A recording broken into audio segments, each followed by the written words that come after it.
Sudhagad education सोसायटीचे पूर्व प्राथमिक, प्राथमिक, माध्यमिक व उच्च माध्यमिक विद्यालय कळंबोली मराठी, हिंदी, इंग्रजी, उर्दू माध्यम यांच्या सौजन्याने शैक्षणिक व्हिडिओमध्ये आपलं सर्वांचं स्वागत आहे.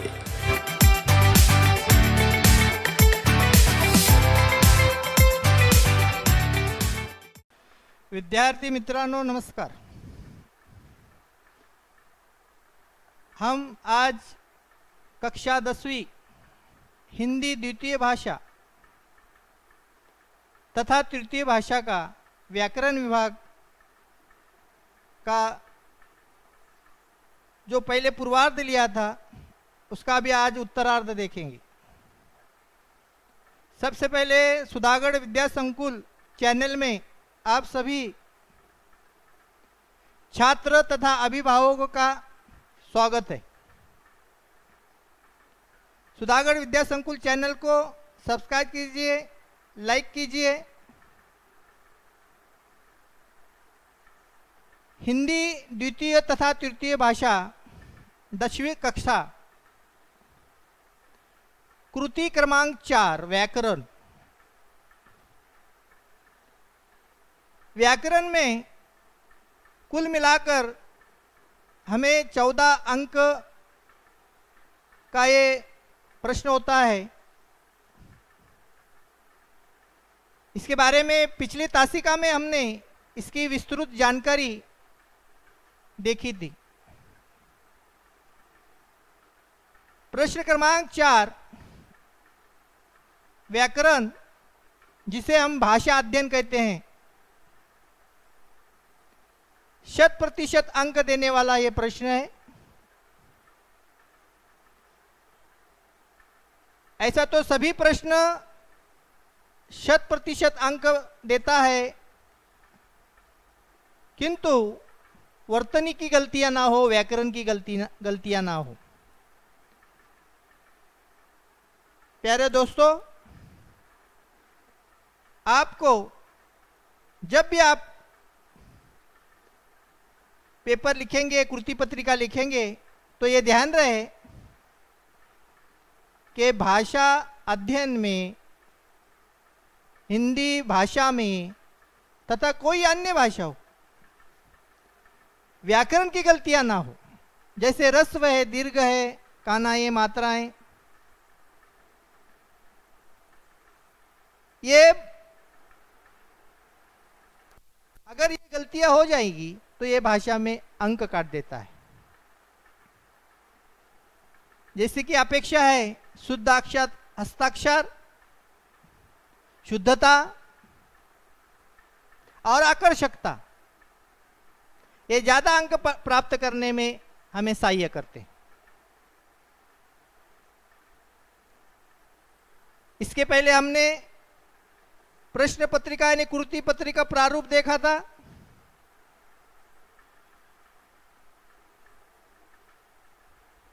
इसके बाद हमने अपनी दूसरी तासिका में भाषा अध्ययन कृति पत्रिका 4, जिसे हम प्रश्न कहते हैं, प्रश्न क्रमांक 4, उसमें हमने पहला जो है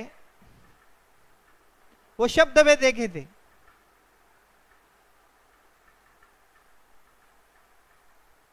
जिसे 1 अंक है.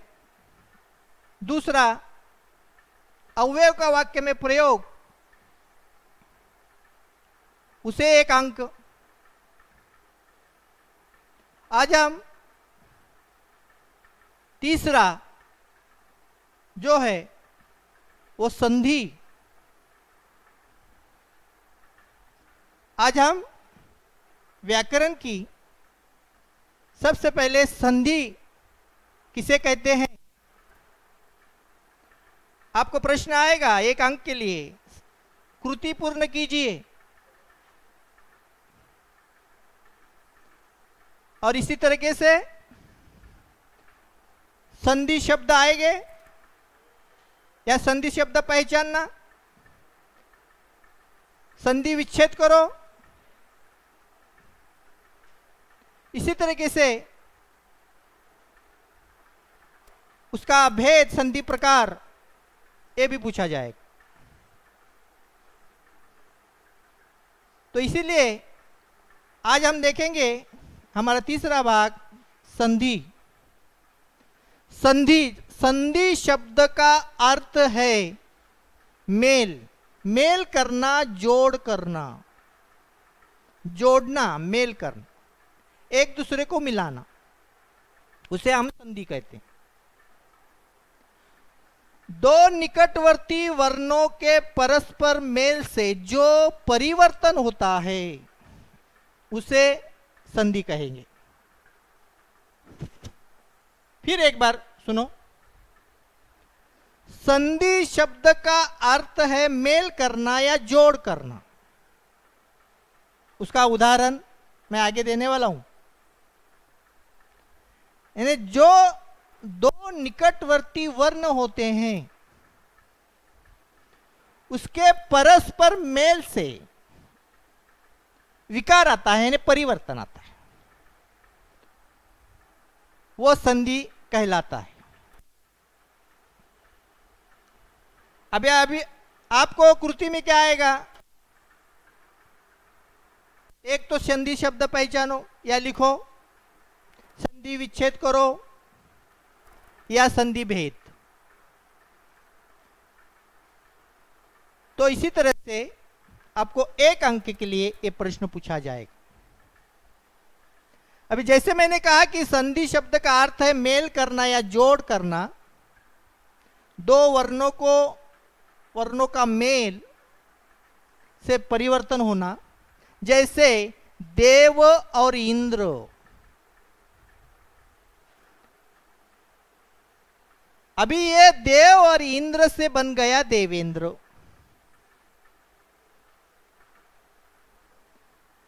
भानु उदय, अब ये दो शब्द के मेल से बन गया भानुदय। इसी तरीके से परीक्षा में आपको संधि शब्द आएगा तो उसका विच्छेद करना पड़ेगा। अगर विच्छेद आया तो संधि शब्द ढूंढना पड़ेगा या उसका भेद पूछा जाएगा।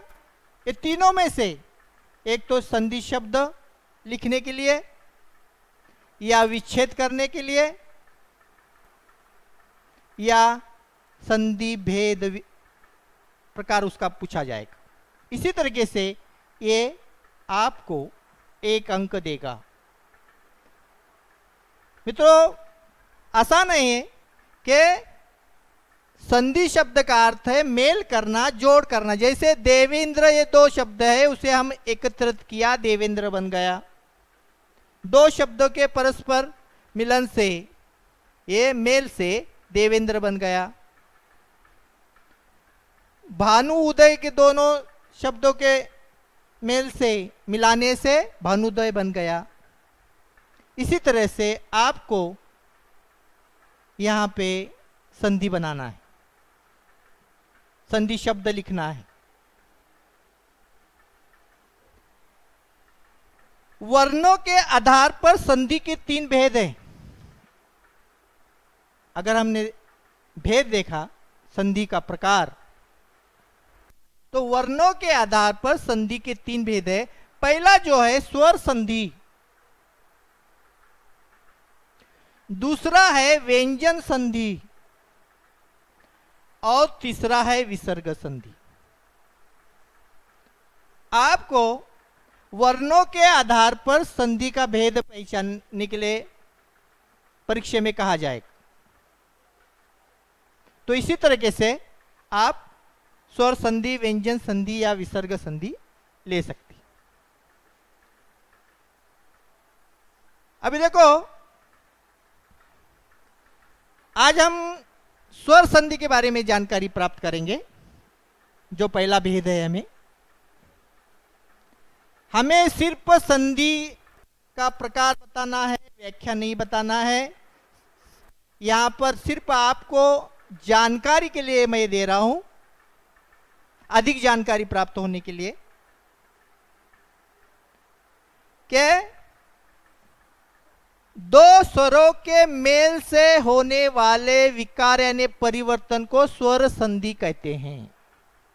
ये आपकी जानकारी के लिए हुआ। ये संज्ञा जो हो गई, ये व्याख्या हो गई आपको जानकारी के लिए। आपको व्याख्या नहीं लिखना है, आपको सिर्फ उसका भेद लिखना है, संधि का भेद। जैसे स्वर संधि, व्यंजन संधि और विसर्ग संधि। तो ये कौन से संधि का प्रकार है, ये आपको यहाँ वहां पर लिखना पड़ता है, उस कृति में आपको लिखना पड़ेगा। तो इसी तरह से सबसे पहले हमने ये देखा कि दो स्वरों के मेल से होने वाले विकार यानी परिवर्तन को स्वर संधि कहते हैं। स्वर संधि के 5 भेद है। ये सिर्फ आपके जानकारी के लिए है, ये नहीं लिखना है। आपको सिर्फ स्वर संधि है या व्यंजन संधि है या विसर्ग संधि है, यही लिखना है। उसके उपभेद नहीं लिखना। जैसे स्वर संधि के 5 भेद, उपभेद, ये सिर्फ आपके जानकारी के लिए, मालूमात के लिए।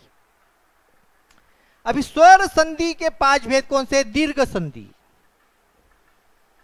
दूसरा है गुण संधि,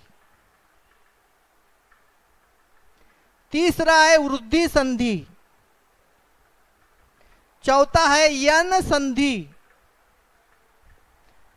और 5वां अयादि संधि। ये स्वर संधि के उपभेद है। अगर आपको परीक्षा में आया कि संधि का भेद, संधि के प्रकार उस कृति पत्रिका में आई, तो आपको सिर्फ यही लिखना है, स्वर संधि है या व्यंजन संधि है या विसर्ग संधि। ये सिर्फ आपके जानकारी के लिए 5 भेद बताए गए स्वर संधि, जिसके फिर से हम देखेंगे कि स्वर संधि किसे कहते हैं? दो स्वरों के मेल से होने वाला परिवर्तन, दो स्वरों के मेल से होने वाला विकार, बदलाव, उसे स्वर संधि कहते हैं। जो स्वर संधि के 5 भेद इस तरह से है: दीर्घ संधि, गुण संधि, वृद्धि संधि, यन संधि, अयादि संधि। ये उपभेद लिखने की छात्रों से कोई अपेक्षा नहीं है, सिर्फ आप उसको संधि का प्रकार, ये तीनों में से जो तीनों में से है, जैसे स्वर संधि है, व्यंजन संधि है या विसर्ग संधि है, तीनों में से उसको लिखना है। नेक्स्ट, अभी देखो दूसरा है व्यंजन संधि। हम क्रम से एक एक संधि की संज्ञा व्याख्या देखेंगे। अभी व्यंजन संधि दूसरा जो प्रकार है हमारा, व्यंजन का व्यंजन से, ध्यान से सुनो, व्यंजन का व्यंजन से अथवा किसी स्वर से मेल होने पर जो परिवर्तन होता है उसे व्यंजन संधि कहते हैं। व्यंजन का व्यंजन से अथवा किसी स्वर से मेल होने पर जो परिवर्तन होता है, स्वर से मेल होने के बाद होने वाला बदलाव, स्वर से मेल होने के बाद, निकट आने के बाद होने वाला बदलाव, ये व्यंजन संधि कहलाता है। जैसे उदाहरण के लिए देखो, जैसे व्यंजन और स्वर, दिग्गज, दिक अधिगज बरोबर दिग्गज, ये ऐसा बन गया, ये व्यंजन संधि है। चित अधिक आनंद, चित आनंद, ये व्यंजन संधि हो गई। अच अधिक आदि बरोबर आजादी, ये हो गया व्यंजन और स्वर का मिलाप। जैसे फिर से देखो, दिग्गज, दिग्गज को हमने इस तरह दिग्गज, चिदानंद, चित अधिक आनंद, आजादी, अच अधिक आदि, ये हो गया व्यंजन स्वर। तो परीक्षा में आपको अगर भेद पूछा जाए तो व्यंजन संधि लिखना है, विच्छेद करने के लिए कहा है तो विच्छेद करना है, अगर शब्द पूछा है तो ये शब्द लिखना है, मूल शब्द। अभी व्यंजन और व्यंजन से बनने वाला व्यंजन संधि कैसा होता है देखो, सतजन सज्जन, समचार संचार, वाकजाल वाकजाल, तत्लीन तल्लीन, कैसा तल्लीन का शब्द बन गया देखो, निर्रोग निरोग। यानी इसी तरह व्यंजन और व्यंजन से बनने वाले ये व्यंजन संधि है। सज्जन का सज्जन, संचार का संचार, वाकजाल का वाकजाल, तल्लीन का तल्लीन, निरोग का निरोग। ये सिर्फ आपको जानकारी के लिए, इसकी व्याख्या आपकी जानकारी के लिए है। आपको सिर्फ संधि शब्द लिखना है, संधि विच्छेद करना है, अलग अलग परिवर्तन करना है, या संधि का प्रकार पढ़ना है। तो ये सिर्फ आप जितना प्रैक्टिस करेंगे, जितने आप घरों में इसके बारे में पढ़ाई करेंगे, लिखेंगे, प्रैक्टिस करेंगे, उतना आपको आएगा। इसके बाद हमारा जो नेक्स्ट है वो है विसर्ग संधि।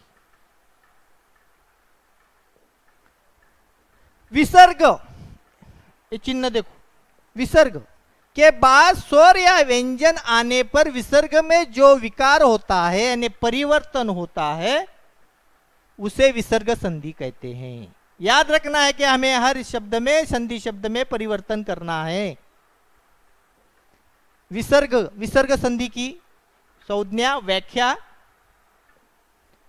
विसर्ग ये देखो चिन्ह के बाद स्वर या व्यंजन आने पर विसर्ग में जो विकार होता है, क्या आया, स्वर या व्यंजन, स्वर और अथवा व्यंजन के आने के बाद विसर्ग में जो परिवर्तन हुआ, विकार हुआ, उसे हम विसर्ग संधि कहते हैं।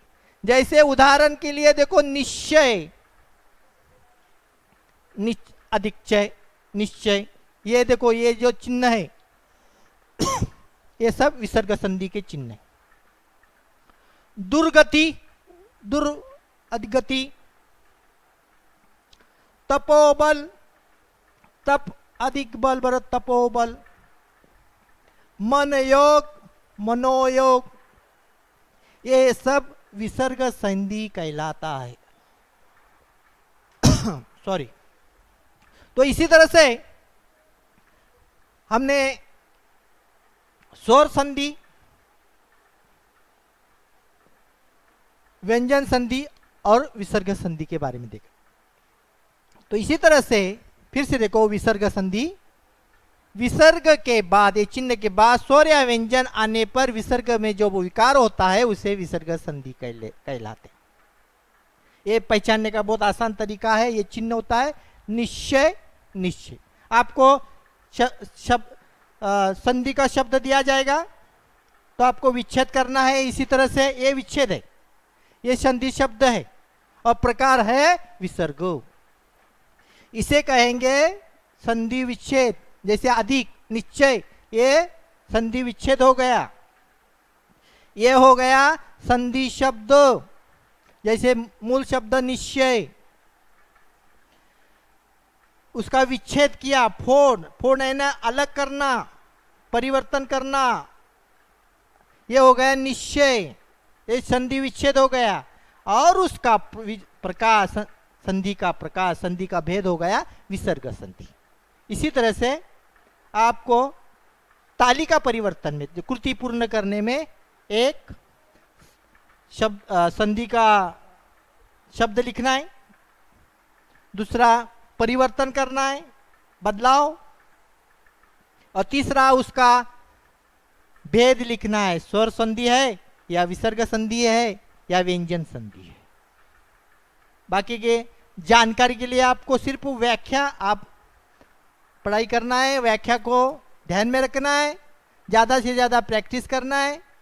और जितना आप प्रैक्टिस करोगे, जितना लिखने की पुनरावृत्ति करेंगे, उतना आपको परीक्षा में आसान जाएगा। तो इसी तरह से ये संधि आपको 1 अंक देगा। और ये व्याकरण आपने लिए क्या अभी का व्याकरण नहीं है, शुरू से ये व्याकरण है। ये 10वीं कक्षा में जितना भी व्याकरण दिया गया है ये तकरीबन 5वीं कक्षा से शुरुआत है। इसकी सिर्फ हम पुनरावृत्ति कर रहे हैं, कुछ कुछ नए नए आते हैं एक आधा दूसरा, लेकिन ज़्यादा अधिकांश व्याकरण हमारी पुनरावृत्ति है, रिवीजन है, उजळणी है। क्योंकि हमने उसे इस व्याकरण को तकरीबन 5वीं कक्षा से उसके बारे में जानकारी उसके बारे में पढ़ते आए हुए हैं। तो इसी तरह छात्रों याद रखें कि भाषा में, हिंदी शब्द में, चाहे कोई भी भाषा हो, उसमें वर्तनी की गलतियां ना हो। वर्तनी ने व्याकरण की रस्व दीर्घ काना मात्रा, क्योंकि ऐसा है कि रस्व दीर्घ काना मात्रा बदलने से भी शब्दों के अर्थ बदल जाते हैं, शब्द का अर्थ का बेअर्थ हो जाता है। और यहां पर आपके अंक काटे दिए जाएंगे। सब अच्छा लिखा आपने, पेपर अच्छा लिखा है, हस्ताक्षर अच्छे निकाले, आकर्षित बनाया है, अट्रैक्टिव बनाया है, लेकिन अगर उसमें रस्व दीर्घ काना मात्रा की थोड़ी सी भी गलती हो जाएंगे तो उसमें आधे अंक काट दिए जाएंगे। इसीलिए यहां पर आपको वर्तनी की गलतियां, व्याकरण की गलतियां, व्याकरण है नहीं ये रस्व दीर्घ काना मात्रा जो भी है वो उसकी गलतियां ना हो, उसके लिए आपको ज्यादा से ज्यादा शुद्धता की ओर ध्यान देना है। शुद्धता की ओर, कितना शुद्ध हो अपना पेपर, कितना शुद्ध हो, शुद्ध की ओर ध्यान दें। इसी तरह से हमने आज पहले तासिका में हमने प्रश्न प्रारूप, कृति पत्रिका प्रारूप देखी, 80 अंक की किस तरह प्रश्न पत्रिका होती है, और उस प्रश्न पत्रिका प्रारूप में, कृति पत्रिका प्रारूप में विभाग 4 कृति 4 जो 14 अंक का व्याकरण है, उसमें हमने पहले इसमें पूर्वार्ध में हमने शब्द के भेद दे, वो शब्द के भेद अब प्रैक्टिस करो। तो हम जितना बताएंगे आपका काम है उसको प्रैक्टिस करना, उसको ध्यान रखना। जो हम पढ़ाते हैं वो आप घरों में बैठकर ज्यादा से ज्यादा प्रैक्टिस करें, घरों में बैठकर ज्यादा से ज्यादा प्रैक्टिस करना है, अनुभव करना है, उसको हल करना है, उसको छुड़ाना है। और इसी तरीके से आप अगर ऐसा प्रैक्टिस करेंगे, उस कृति को छुड़ाएंगे, छुड़ाने की कोशिश करेंगे, हो सकता है आपको कुछ तकलीफ आए, कुछ ना समझे, तो आप इस साइड में आकर उसके बारे में हमसे प्रश्न पूछ सकते हैं। कुछ अगर दिक्कत आई तो उसके बारे में आप हमें प्रश्न पूछकर उसका जवाब हासिल कर सकते हैं। तो इसी तरह से आपको जितना प्रैक्टिस करेंगे, हमने पढ़ा है, तो आपको, आपका काम है कि ज्यादा से ज्यादा उसको प्रैक्टिस करना, घरों में बैठकर, जहां पर भी हो वहां पर बैठकर आपको अच्छी तरह से उसका प्रैक्टिस, पुनरावृत्ति। ऐसा ना हो कि एक बार पढ़े और छोड़ दिए, तो उसको ज्यादा से ज्यादा पुनरावृत्ति करेंगे, पढ़ेंगे, जानकारी हासिल करेंगे, तो आपको परीक्षा में कोई दिक्कत नहीं आएगी, क्योंकि आपका सब हो गया है, सब प्रश्नों का हल हो गया है, सब छुड़ाया हुआ है। ऐसा ना हो कि डायरेक्ट परीक्षा में जाकर ही उसका हल करें, अभी देखा और डायरेक्ट परीक्षा, तो ऐसा ना हो। तो ज्यादा से ज्यादा अंक प्राप्त करने के लिए आपको इसका पुनरावृत्ति, प्रैक्टिस, रिवीजन, जिसे मराठी में उजळणी कहते हैं, ये करना जरूरी है। तो इसी तरह से आप हर कृति को छुड़ाओ, प्रैक्टिस करो। यहाँ पे आपके पास जो भी किताबों में जो भी दिया गया है उसके बारे में हासिल करो, नेट पर से क्वेश्चन पेपर निकालो, उसमें से देखो, और ज़्यादा से ज़्यादा प्रैक्टिस करो ताकि आपको ये आसानी हो जाए। तो इसी तरह से आज हमने संधि के बारे में जानकारी प्राप्त कर ली। तो ये संधि आपको 1 अंक देगा। और इसके पहले भी मैंने बताया था कि आपको क्वेश्चन नहीं लिखना है, प्रश्न नहीं लिखना है। जैसे क्वेश्चन नंबर 4 हमारा है व्याकरण विभाग, कृति 4 व्याकरण भाषा अध्ययन, नंबर 3 संधि, ये डालना है। तो इसी तरह से अगर आप लिखेंगे तो आगे आगे जो उत्तर है, जो कृति पत्रिका है, जो आपको कोष्टक दिया गया है उसके अनुसार आपको उसमें जवाब लिखना है। उसे कहेंगे आकर्षित उत्तर पत्रिका। अभी हमने देखा है कि ये किस तरह से कृति पूर्ण कीजिए का कोष्टक आएगा। अभी संधि है यानी संधि शब्द, एक तो ये आएगा या ये आएगा या ये आएगा, तीनों में से कोई भी आएगा। अभी संधि दिग्विजय, संधि शब्द कृति पूर्ण कीजिए, विच्छेद करना है आपको और उसका भेद लिखना है, संधि का भेद।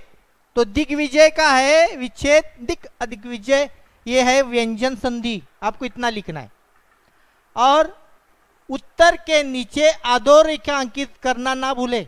जैसे ये उत्तर है दिग्विजय, दिक अदिग्विजय और व्यंजन संधि, उसके नीचे अधोरेखा अंकित करो। इसके बाद संधि पूछा गया है, शब्द विच्छेद करके दिया है, गुरु उपदेश और भेद के लिए पूछा गया है। तो संधि है शब्द गुरुपदेश, गुरुपदेश, देखो क्या है लिखा है गुरुपदेश, गुरु उपदेश नहीं है, वो ये ह्रास हो गया है उसका, गुरुपदेश। विच्छेद कैसा हो गया, गुरु आदिक उपदेश, ये हो गया गुरुपदेश जो पूछा गया है संधि शब्द। और संधि कौन सा प्रकार है, भेद स्वर संधि। तो इसी तरह से आपको परीक्षा में एक तो संधि शब्द पूछा जाएगा, या संधि विच्छेद पूछा जाएगा, या संधि का भेद प्रकार पूछा जाएगा। उसके उप प्रकार नहीं लिखना है, सिर्फ 3 जो भेद है, स्वर संधि, विसर्ग संधि और व्यंजन संधि, ये तीनों को लिखना है जो भी है वो। तो इसी तरह गुरुपदेश, गुरु आदि के उपदेश, स्वर संधि। अभी दूसरा संधि यहाँ पे विच्छेद किया है, दो अधिक दीन, संधि भेद पूछा है, संधि पूछा है। तो संधि शब्द है दुर्दीन, विच्छेद तो पहला ही दिया है। भेद है विसर्ग संधि, ये चिन्ह है देखो विसर्ग संधि का। इसके बाद संधि शब्द दिया है अधिकांश, विच्छेद पूछा है, भेद पूछा है। तो अधिकांश, अधिक, अधिक अंश यानी अधिकांश, और उसका भेद है स्वर संधि। तो आपको परीक्षा में कृति में या तो संधि शब्द लिखना है, या संधि का विच्छेद करना है, या संधि का भेद लिखना है। इसके लिए आपको 1 अंक प्राप्त हो। इसी तरह से बंद कर, बंद कर। इसी तरह से आपको परीक्षा में ये संधि विच्छेद के बारे में, संधि का भेद के बारे में, संधि का शब्द के बारे में आएगा। पिछले तासिका में हमने संधि पहले इसमें शब्द भेद देखा, पहले इसमें शब्द भेद देखा, दूसरे इसमें हमने अव्यय का वाक्य में प्रयोग किया, और आज संधि के बारे में जानकारी प्राप्त करें। प्यारे दोस्तों, मित्रों, छात्रों, आप ज़्यादा से ज़्यादा प्रैक्टिस करें, ज़्यादा से ज़्यादा उसको हल करने की कोशिश करें, ज़्यादा से ज़्यादा छुड़ाने की कोशिश करें। नेट पर से क्वेश्चन पेपर निकाल कर ज़्यादा से ज़्यादा उससे छुड़ाएं, क्योंकि बहुत ही आसान है, कोई कठिन नहीं है। लेकिन एक है कि आपको उसे प्रैक्टिस पुनरावृत्ति करना ज़रूरी है। तो इसी तरह से छात्रों आगे आगे के इसमें हम तासिका में सहायक क्रिया जिसे हम हेल्पिंग करते हैं नंबर 4 उसके बारे में देखेंगे। वो भी आपको 1 अंक देता है। हमारा सुधागढ़ विद्या संकुल के चैनल को लाइक कीजिए, सब्सक्राइब कीजिए, अपने ज़्यादा से ज़्यादा मित्रों को बताइए और इस सुनहरे अवसर का ज़्यादा से ज़्यादा उपयोग कर दीजिए। धन्यवाद। Thank you.